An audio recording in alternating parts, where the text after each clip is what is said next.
The senator from Wyoming. Thank you, Mr. President. I ask unanimous consent that the quorum call be vitiated. It's not a quorum call. Thank you, Mr. President. Mr. President, I come to the floor today to discuss the crisis that's hitting all Americans. It's a crisis caused by the Democrats. It's a crisis of inflation and a crisis of the recession in which we're living. Now, right now, it looks like Democrats want to take a victory lap. I've heard the president give his speeches, and seems to want to do this because the Democrats have passed one of the largest tax and spend bills in the history of the country. And they crammed it through Congress in just a matter of days. It was partisan. It was a liberal wish list. And for some, it seemed like it was a green-haired liberal's dream come true. The bill includes hundreds of billions of dollars for the radical climate agenda that so many of the Democrats have been talking about. They're going to double the size of the Internal Revenue Service. Audits will be up. It's going to raise taxes on the middle class by tens and tens of billions of dollars. Now, Democrats, of course, passed this bill on a party line vote. Not a single Republican voted for it in the House or in the Senate, and Joe Biden signed it into law. And ever since then, the liberals in the press have been singing Joe Biden's praises. And yet here's a recent headline that I saw from NBC News. It said, Democrats reluctant to campaign with Biden. Reluctant to campaign with Biden. And then the headline goes on, despite the recent winning streak. Winning streak? There's nothing winning about this. This is a losing streak hitting the American people. All of this Democrat celebration just shows how out of touch today's Democrat Party really is. Working families aren't celebrating right now. No, they're struggling in this age of inflation, economic crisis. Here's the reality. We're in a recession. Just last week, the government confirmed the economy has now shrunk for 6 months in a row. It's been the definition of a recession for decade upon decade, no matter what the White House wants to say about how they want to redefine recession. Inflation remains at a 40-year high. People can't keep up. They're falling behind. Just this morning, a new Gallup poll came out. And what did it show? Today's Gallup poll showed a majority of Americans saying inflation is causing them, personally, them, financial hardship. That's who's struggling. That's who's hurting most. American families trying to make ends meet. For low-income Americans, according to this poll by Gallup out today, 3 out of 4 are facing financial hardship from the inflation that has been brought on to this country by the Democrats' reckless spending. For the middle class, it's 2/3, 2 out of 3 members of the middle class. So the American people aren't celebrating now. They're having to cut back on their spending because they can't afford to keep up, and they're falling further and further behind. So it's astonishing that Democrats think they're on a winning streak. It's fascinating to watch Joe Biden and Democrats pat themselves on the back because gas prices are now $1.50 more a gallon than they were the day Joe Biden took office. Some places they're less than $4 a gallon, but not in Nevada and Washington State, just to name a few. No celebrating, in my opinion, when gas prices are $1.50 a gallon more today than they were the day Joe Biden took office, and in a day after Saudi Arabia announces that they're going to cut back on production of oil, even though Joe Biden went hat in hand on bended knee and said, please, Saudi Arabia, produce more oil and sell it to the United States, because even though we have it here, we're not going to let the American people get it out of the ground. Democrats haven't lifted a finger to produce one more drop of American oil or American energy. Supplies down from the pre-pandemic peak. Prices are down right now a little because demand is down, because people can't afford to drive at the high prices that gasoline went up to because of Joe Biden's policies and the Democrats' commitment to keeping the oil in the ground. The American people are driving less in the summer of 2022 than they were in the summer of 2020, and that was the year of the pandemic when the country was in a shutdown. That's what really high prices of energy will do in terms of demand to using oil. Increasingly, people not only can't leave home because of the cost of gas, they can't afford to stay home either. Can't afford to heat their home or cool their home. Half of American homes are powered by natural gas, but Biden's position is keep that gas in the ground. Right now, 20 million Americans have fallen behind on paying their electric bills. That's a record. In total, the American people owe more than $16 billion in unpaid electric bills. It's double the amount owed before the pandemic, and 20 million people may be facing what's been described as a tsunami of shutoffs. It's all because of Democrats' out-of-touch policies. At the grocery store, prices are up 13 cents on the dollar in the last 12 months. That means a $100 grocery bill last year would be $113 this year. I was at the grocery store, a woman had 2 bags, and she said, does this look like $100 worth of groceries? Week after week, this adds up. This is the fastest increase in grocery prices in 43 years. We're talking about meat and milk and eggs and vegetables, talking about fruit, things people buy when they go to the grocery store. Higher costs for gas and groceries, steadily eating away the finances of the American people. Total prices have gone up more than 12% since Joe Biden took office. And last week we learned that prices have increased faster than wages. What people have to pay going up faster than what people are earning for 16 months in a row.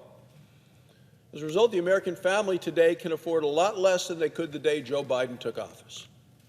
Wages can't keep up, so people are turning to their savings and to debt. 1 out of 3 Americans has taken an average of $600 out of their savings this year just to pay the bills to keep up, just so they don't fall further behind. Household debt has never been higher than it is right now, and it's only going up. Half of American families say they expect to add even more to their debt by the end of the year. So what are Democrats offering working families, people who are out there struggling, trying to get by? Well, the Secretary of Energy has this to offer. She says, hey, a 30% discount on solar panels. Under the new spending bill, the taxpayer will pay for 30% of the cost of those new solar panels. It's taxpayers across the country for people who want to get the 30% discount. People can't afford basic groceries like milk and eggs right now, let alone solar panels. Does Secretary Granholm really think middle-class families are running out to buy solar panels? Not a chance. They're not. The American people are saying to the climate extremists, thanks, but no thanks. Democrats' inflation is not going away anytime soon. The effects are going to be with us for a long, long time, and the American people know it. That's why they think the country is heading in the wrong direction. We may see inflation getting worse. That's because Democrats have now poured jet fuel on the fire of inflation. They did it twice this past month. First, they passed this incredibly expensive spending bill. Then a few days later, Joe Biden announced a very unfair $500 billion taxpayer-funded handout to people with college loans. It's a 1-2 punch to families who work, pay their taxes, and pay their bills, who, when they sign their name to a loan, expect to pay it back. It's not what we're getting with Joe Biden. Nope. What we're getting is actions that are going to cause more inflation. According to the Wharton School of Business and their budget model, Democrats' spending bill is going to increase inflation, not just for a week, not just for a month, not just for a year, but for at least 2 years. And that's something apparently Joe Biden is proud of. Even the Democrat economists admit the student loan giveaway is going to increase inflation. So let's name names. Former Obama economic advisor Jason Furman called this gasoline on the inflationary fire that is already burning. This is Obama's economic advisor called it reckless. Former Obama and Clinton economic advisor Larry Summers said student loan debt relief increases inflation. It will also tend to raise tuition. Raise tuition. Is that what the Democrats are for? Hey, let's raise tuition. We're for that. That's what Larry Summers says is going to happen as a result of these positions by the Democrats in this chamber and in the White House. Joe Biden continues to make life more expensive more unaffordable, and more painful for American families. To bring down costs, Republicans propose doing the exact opposite of what the Democrats are doing today. We need to produce more and spend less. We need to produce more. Lots of things. Energy is part of it. We need to unleash American energy. We need to lower costs all across the country by producing more American energy right here in the United States, not going hat in hand to Saudi Arabia, not going hat in hand, as Joe Biden did just a year ago, to Russia, to Vladimir Putin's Russia. Just a year ago, Joe Biden was saying, please send us more oil. Oh, and he wants the same from Iran and Venezuela. We have it here in the United States. We need to unleash it. For the last 20 months, Democrats have waged an all-out war against American energy. We need more energy, not less. What we need less of is less Washington red tape. So far, Joe Biden has issued more than $200 billion in punishing regulations in just 20 months. Makes it more expensive to create jobs here at home. Finally, we need to stop this reckless Washington spending. The Biden inflation crisis started the month after Democrats passed their first spending bill. The first spending bill added $2 trillion to the debt. The college loan giveaway, another $500 billion. It's all going to make inflation worse, and people at home are furious. So, despite what the liberal pundits may say, Democrats have nothing to celebrate. A poll from Reuters last week showed Joe Biden still has an approval rating below 40%. 3 out of 4 Americans say this country is on the wrong track under Joe Biden and the Democrats. According to one poll, a full majority of Americans say America's best days are behind us. It's a record high. People think the best days are behind us. America is in a crisis right now, from our economy to our border to crime in our communities. Joe Biden's liberal policies have failed working families across America. So I disagree with those who say our best days are behind us. I believe the best days for America are always ahead of us. It is the control of Washington that needs to be put behind us. You know, Joe Biden gave a political speech the other day, flanked by Marines in Philadelphia. He told the American public it was a policy speech. It was not. He intentionally misled the American people and tried to lie to the American people. Because if it had been a policy speech, he would have actually addressed the issues that are keeping Americans awake at night, the issues that they care about, the pain that they're suffering. He never mentioned once the word prices, inflation, gas, the border, crime, cartel, fentanyl, or debt.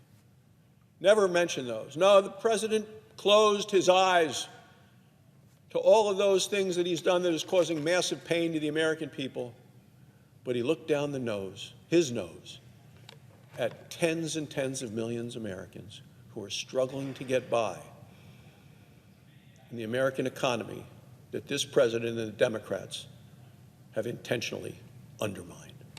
Mr. President, I yield the floor.